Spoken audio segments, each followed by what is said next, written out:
सादर आप सभी को जय सिया राम। राम जी आप सभी पर कृपा करें। आज हम आइए सत्संग में चर्चा करें। जानते हैं कि आखिर किनको प्रणाम करने से मुफ्त में आयु, विद्या, यश और बल की प्राप्ति होती है। ऐसा लिखा है, अभिवादनशीलस्य नित्यं वृद्धोपसेविनः चत्वारि तस्य वर्धन्ते आयुर्विद्या यशो बलम। अर्थात जो भी अपने से बड़ों को प्रणाम करते हैं उनकी 4 चीज़ें बढ़ जाती हैं। आयु, अगर आयु है तभी संसार है, जीवन है तभी संसार है। आयु बढ़ती है। विद्या, विद्या ददाति विनयम, और विद्या के बिना मनुष्य पशु की भांति है। विद्या भी बढ़ती है। यश, यशस्वी व्यक्ति को हर कोई देखना चाहता है, मिलना चाहता है। जिसका यश फैला हो समाज में तो यश की प्राप्ति होती है। और बल, बिना बल के जीवन मुर्दे के समान है।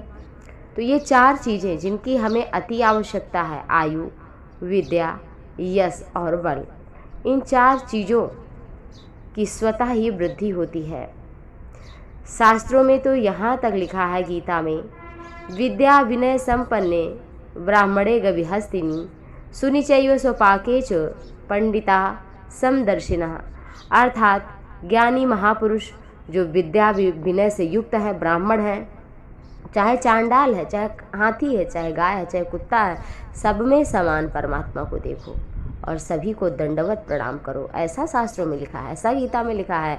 तो आप सभी अपने से बड़ों को ज़रूर प्रणाम करें। रामकृष्ण को देखिए, रामकृष्ण की कथाएं सुनिए तो क्या है, अपरात काल उठिकै रघुनाथा और मातु पिता गुरु नाम ही माथा। सबसे पहले राम जी उठते हैं तो माता जी के साथ सोते हैं, कौशल्या मैया के साथ। तो सबसे पहले माता को, फिर पिता को। पिता बाहर रहते हैं, माता पिता गुरु, और फिर गुरु के घर जाकर शिक्षा प्राप्त करते हैं, वहाँ गुरु जी को प्रणाम करते हैं। तो अपने आप यश, बल, विद्या सभी कुछ बढ़ी। और यही आपने महाभारत की कथा में भी सुना होगा कि जब प्रणाम करने की बात आई तो पितामह भीष्म ने कहा कि दुर्योधन से जाओ, युधिष्ठिर तुम्हारे बड़े भ्राता हैं, उनसे आशीर्वाद ले आओ युद्ध से पहले। वो नहीं गए, परंतु युधिष्ठिर जब आए तो द्रोणाचार्य ने उन्हें और आदि गुरुओं ने उन्हें आशीर्वाद दिया कि विजयी हो, और उन्हें विजय श्री प्राप्त हुई अंततः। तो कहा कि दुर्योधन ने कि आपने क्यों दिया इन्हें विजय श्री का आशीर्वाद? इसलिए कि भाई जो प्रणाम करेगा तो उसे आशीर्वाद स्वतः प्राप्त होगा। तो झुकता वही है जिसमें जान होती है, अकड़ तो मुर्दे की पहचान होती है। वही झुकता है जिसमें प्राण है, प्राण अर्थात जीवित है। और जो अकड़ा हुआ है वो तो मुर्दे के समान है।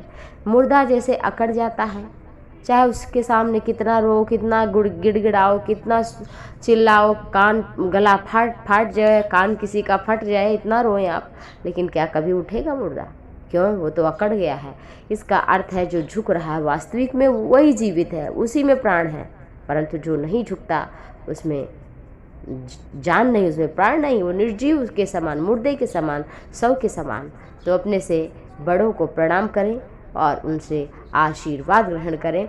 यही हमारे सनातन संस्कृति का मूल मंत्र है और सुखी जीवन इसी से होता है। आज अगर आप अपने माता पिता को, अपने गुरु को, अपने बड़ों को सम्मान देंगे तो कल आप अपने से छोटों से, अपने भी बच्चों से सम्मान पाएंगे, क्योंकि प्रकृति का नियम है, जो हम बोते हैं वही हमें मिलता है। कर्म प्रधान विश्व करी राखा, जो जस करे सो तस फल चाखा।